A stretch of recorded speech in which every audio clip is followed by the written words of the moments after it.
अस्सलाम वालेकुम स्टूडेंट्स, उम्मीद है आप सब खैरियत से होंगे। मेरा नाम है अली और आप देख रहे हैं टेकी फॉर यू। स्टूडेंट्स, इस लेक्चर के अंदर हम दो सिर्फ कमांड देखेंगे और उन दो कमांड का बेसिकली यूज़ क्या होता है वो मैं आपको बता देता हूँ। तो ये हमारे पास एक कमांड है विम और आगे फाइल का नाम और उसकी टाइप।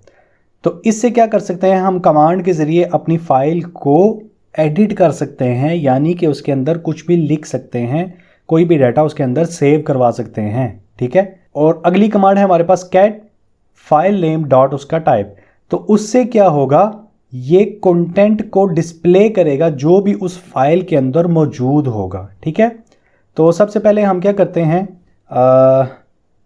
ls कि मैं कहाँ पे मौजूद हूँ। ठीक है, मुझे जाना है cd डेस्कटॉप और ls ठीक है, टेस्टिंग के अंदर जाना है cd टेस्टिंग। ये वो चीज़ें हैं जो मैं ऑलरेडी आपको बता चुका हूँ। अगर आपने मेरी पहले वाली वीडियोस नहीं देखी तो ऊपर आई बटन पे आपको उसका लिंक मिल जाएगा, आप पहले जाके वो देख लें ताकि आपका माइंड क्लियर हो जाए कि हम ये इतनी फास्ट क्या लिख रहे हैं। यार, लोग कन्फ्यूज़ रहते हैं कि भाई आप फास्ट लगे हुए हो करने, ये क्या चक्कर है।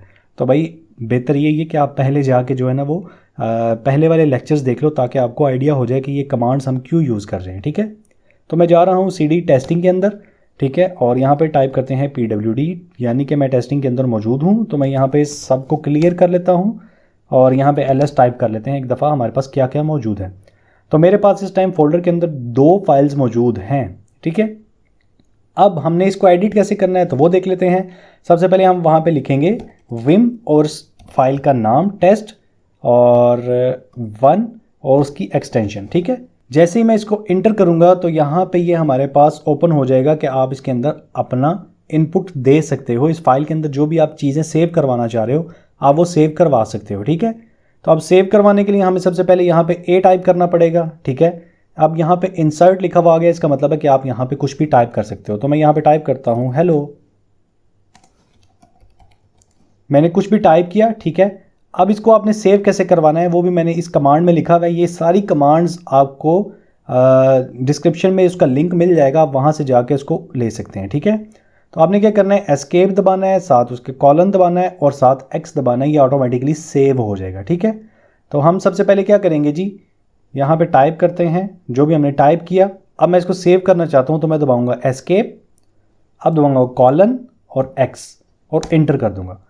अब क्या हुआ, इसने मेरे इस डाटा को सेव कर लिया है। अब सेव कहाँ पे किया है वो चलते हैं हम फोल्डर के अंदर, और मैंने इस फाइल को एडिट किया था। तो मैं जब इसको फाइल को ओपन कर रहा हूँ तो मेरे पास यहाँ पे ये लिखा हुआ आ रहा है। मिसाल के तौर पे मैं दोबारा से चलता हूँ और इसी को दोबारा एडिट करता हूँ। मैं ऊपरली कमांड को एंटर करता हूँ दोबारा से। ठीक है। ए टाइप करता हूँ ताकि मैं इंसर्ट कर सकूँ और न्यू लाइन एडिट लिख देते हैं। ठीक है। एस्केप कॉलन एक्स, एंटर किया। अब देखते हैं क्या वाकई यहाँ पे चेंज हुआ या नहीं। मैं इसको एक दफ़ा बंद करता हूँ और दोबारा से इसको फाइल को ओपन करता हूँ ताकि जो भी हमने न्यू चीज़ें सेव की हैं वो हमारे पास आ जाए। तो ये देखें न्यू लाइन एडिट, यानी कि हम इसको ईजीली यहाँ पे एडिट कर सकते हैं। ठीक है। अब दूसरी कमांड देख लेते हैं। दूसरी कमांड हमारे पास क्या है जी, तो हम कमांड में चलते हैं। तो ये है हमारे पास कैट फाइल का नाम और उसकी टाइप। ये क्या करेगा, जो भी हमारी फाइल के अंदर कंटेंट मौजूद होगा ये उसको डिस्प्ले करा देगा हमें। ठीक है।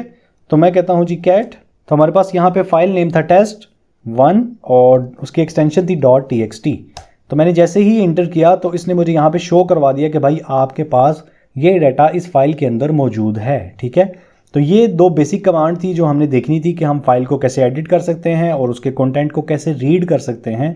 तो वो हमने आज देख ली।